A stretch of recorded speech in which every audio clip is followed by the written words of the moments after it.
When it comes to how to mark 70 years as your queen, there is no guidebook to follow. It really is a first. I remain committed to serving you to the best of my ability, supported by my family. As we mark this anniversary, it gives me pleasure to renew to you the pledge I gave in 1947 that my life will always be devoted to your service. And so as I look forward to continuing to serve you with all my heart, I hope this Jubilee will bring together families and friends, neighbors and communities, after some difficult times for so many of us, in order to enjoy the celebrations and to reflect on the positive developments in our day-to-day lives that have so happily coincided with my reign. Although it's a time of great happiness and good cheer for many, Christmas can be hard for those who have lost loved ones. This year, especially, I understand why. But for me, in the months since the death of my beloved Philip, I have drawn great comfort from the warmth and affection of the many tributes to his life and work, from around the country, the Commonwealth and the world. His sense of service, intellectual curiosity and capacity to squeeze fun out of any situation, were all irrepressible. That mischievous, inquiring twinkle was as bright at the end as when I first set eyes on him. While we have faced challenges before, this one is different. This time we join with all nations across the globe in a common endeavor, using the great advances of science and our instinctive compassion to heal. We will succeed, and that success will belong to every one of us. We should take comfort that while we may have more still to endure, better days will return. We will be with our friends again, we will be with our families again, we will meet again. Reflecting on these events makes me grateful for the blessings of home and family, and in particular for 70 years of marriage. I don't know that anyone had invented the term platinum for a 70th wedding anniversary when I was born. You weren't expected to be around that long. Even Prince Philip has decided it's time to slow down a little, having, as he economically put it, done his bit. He is someone who doesn't take easily to compliments, but he has, quite simply, been my strength and stay all these years, and I, and his whole family, and this and many other countries, owe him a debt greater than he would ever claim, or we shall ever know. What I say to you now, as your queen and as a grandmother, I say from my heart, no one who knew Diana will ever forget her.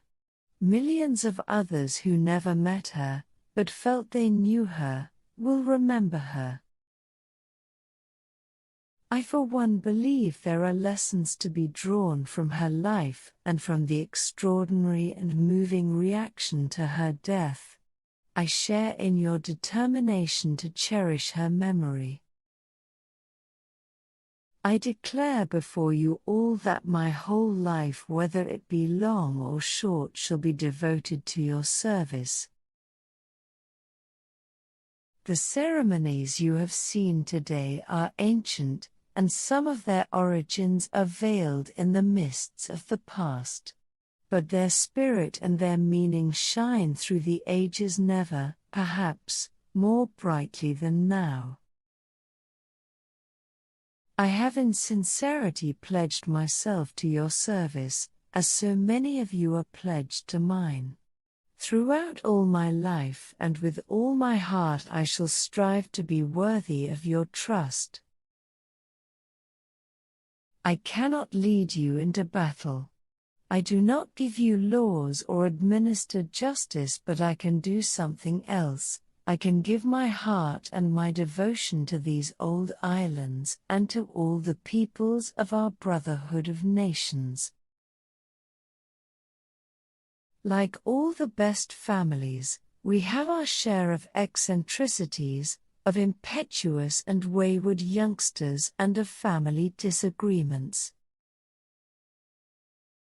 We cheered the king and the queen on the balcony and then walked miles through the streets. I remember lines of unknown people linking arms and walking down Whitehall, all of us just swept along on a tide of happiness and relief. I think it was one of the most memorable nights of my life.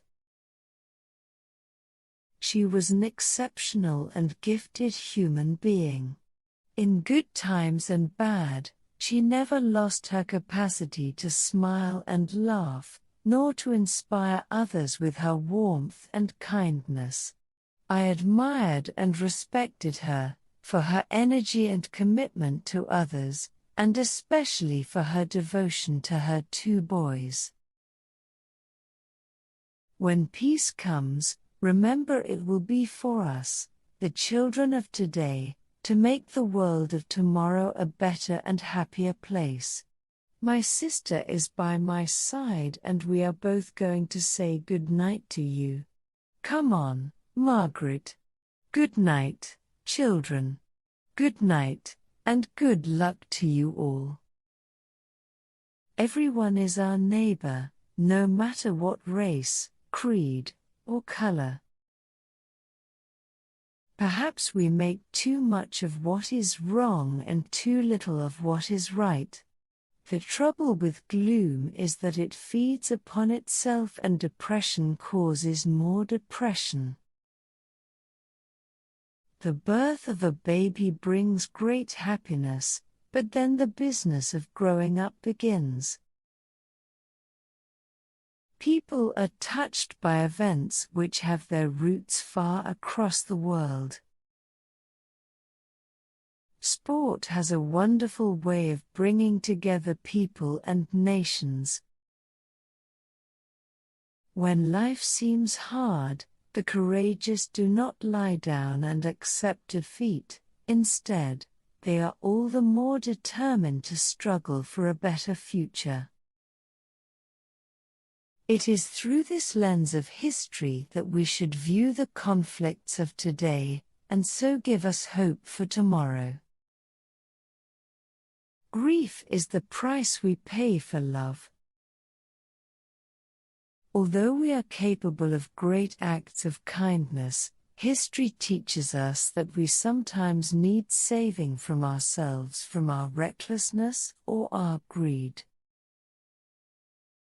In times of doubt and anxiety, the attitudes people show in their daily lives, in their homes, and in their work, are of supreme importance.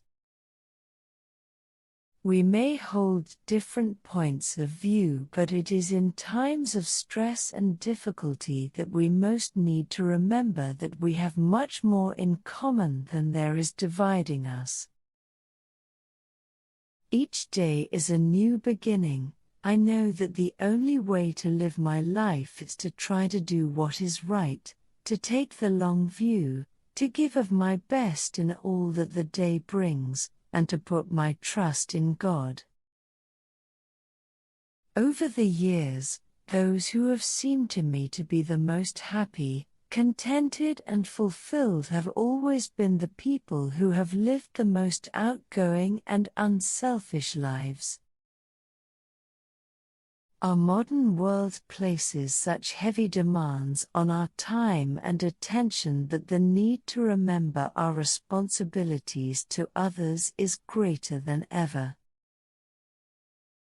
I believe that, young or old, we have as much to look forward to with confidence and hope as we have to look back on with pride.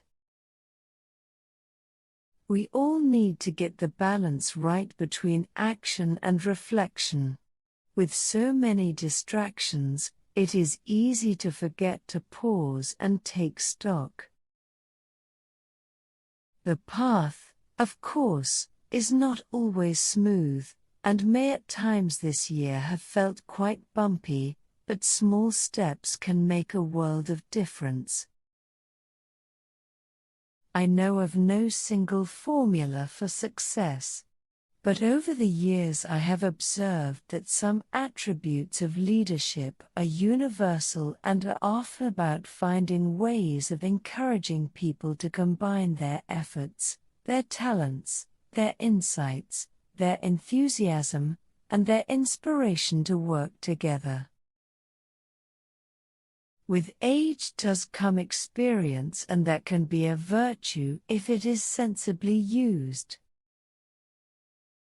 It's worth remembering that it is often the small steps, not the giant leaps, that bring about the most lasting change.